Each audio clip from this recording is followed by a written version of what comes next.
Sam Ekstrom and Arif Hasan with you. The Zone Coverage Football Machine about to be recorded.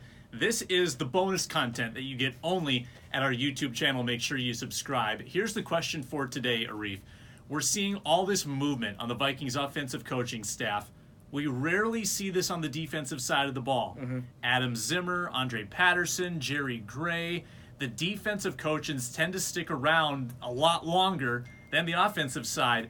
First of all, why do you think that is? Yeah, I think there's like a couple of things at play. I think the first thing is that there's just more demand for offensive turnover to kind of move offensive coaches through the ranks and hire, your next offensive head coach and so on. So I think that's part of it.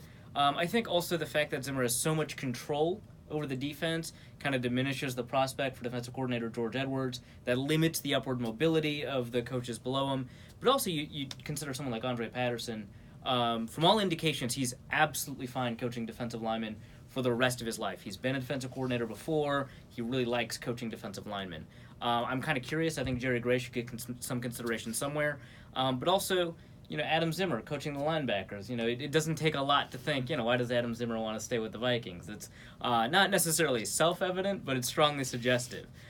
So there's a little bit less movement there. And I think offensively, it's also worth pointing out, there's actually not that much movement on the offensive side of the ball, given all the chaos that we've heard, right? I mean, there's been a lot of movement at offensive coordinator, and they've been promoting internally, but for the most part, offensively, the position coaches, that's been a pretty consistent, staff. Yeah, and you look at the way that certain coaches' careers take off from a young age. If you bring in young coaches, chances are they're going to ascend and possibly leave more quickly. When you have a veteran coach like an Andre Patterson or a George Edwards or a Jerry Gray, maybe they're going to be a little more content in their role. They're obviously on a really, really firm defensive staff. They probably have a lot of camaraderie there, and they've had a lot of success. So I think if you look at some of those personalities, they might be best suited in those assistant roles. Now, not to say that George Edwards doesn't want to be a coach. He's interviewed to be a head coach several times, hasn't gotten his chance yet. But that works out well for the Vikings to have the same faces on that defense over and over again, and they all speak, I think, the same language over there. Yeah. He's Arif Hasan. I'm Sam Ekstrom. It's the Zone Coverage Football Machine.